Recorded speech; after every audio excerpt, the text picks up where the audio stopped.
चिरांनि जि बाइ इलेक्शन बेयो जोबोद गोब्राब इलेक्शन नङा, बेयो जोबोद गोरलै इलेक्शन। दा बेवहाय जेबो कन्टेस्ट गैया, मानोना कन्टेस्ट जानांगौमोन BPF जों। BPF नि जि इसिङारि थासारि बेयो मोजां नङा। चिरांनि जि बाइ इलेक्शन बेयो जोबोद गोब्राब इलेक्शन नङा, बेयो जोबोद गोरलै इलेक्शन।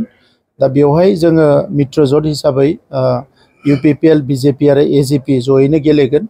जोंनि बिजाथिया फोसावखानाय जाबाय, निर्मल कुमार ब्रह्म बिथांखौ जोङो जयै फसंदों। आरो बङाइगाव समस्तियाव AJP आ गसंगोन। बेवहाय बिथांमोना बिजाथि दङ। दा बङाइगाव आरो सिडली बे मोननै समस्तियावबो जोंनि बिजाथिखौ देरहाहोनो थाखाय जों बयबो खामानि मावगोन। आसामनि मोनबा जि बाइ इलेक्शन जागोन बेनि मादाव बयनिख्रुइ बांसिन भट दङ जोंहा सिडलीयाव 2,17,000। दा जों मिजिंथिदों जे जोङो बे 2,17,000 जिहेतु जोंहा भट दङ, मोनबा समस्तिनि गेजेराव बयनिख्रुइ बांसिन भट लानानै जोंनि सिडली समस्तिनि बिजाथिया, मित्रजोटनि बिजाथिया एबा NDA नि बिजाथिया देरहागोन, आं बेखौ मिजिंथिदों। नमिनेशनखौ माला होगोन? गाबोन होगोन। गाबोननो फुंनि बाहागोआवनो नमिनेशनखौ होगोन। आरो बेवहाय प्राय 25 निफ्राय 30 रोजा माखासे रायजोफ्रा बेवहाय बाहागो लागोन। कन्टेस्टखौ सोरजों आरो माबायदि जागोन?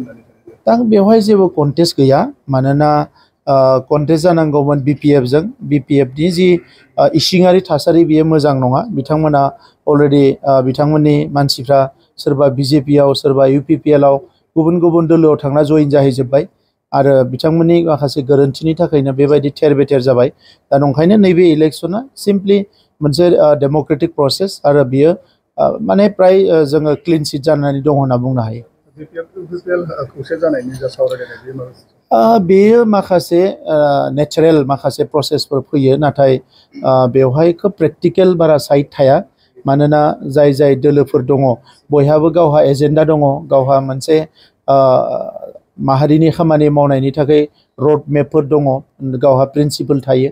दा बेबायदि समाव जुदिअबा लुबैदों, गोदो गोदायनिफ्रायनो बियो जाबोफेराखै, जोङो जायोबा मोजां बेखौ बयबो हास्थायो, जोंबो हास्थायो जायोबा मोजां। नाथाय प्रेक्टिकेलि बेखौ मालाबा जानायखौ नुवा, मानोना बयहाबो गावबा गाव एजेन्डा थायो। दा जोंहाबो एजेन्डा दङ, BTR ओनसोलखौ सान्ति खालामनांगौ, बिनि रायजो राजाफोरजों खौसेयै रायजो जानाय मोनसे थासारि दानांगौ।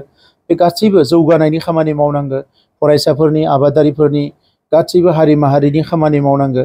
दा बेफोरबायदि समाव बिथांमोननि एजेन्डाजों जोंनि एजेन्डाजों गोरोबोना गोरोबा, बेबायदि माखासे बाथ्राखौ साननानैसो बे थांखिफोरखौ लानाय जागोन।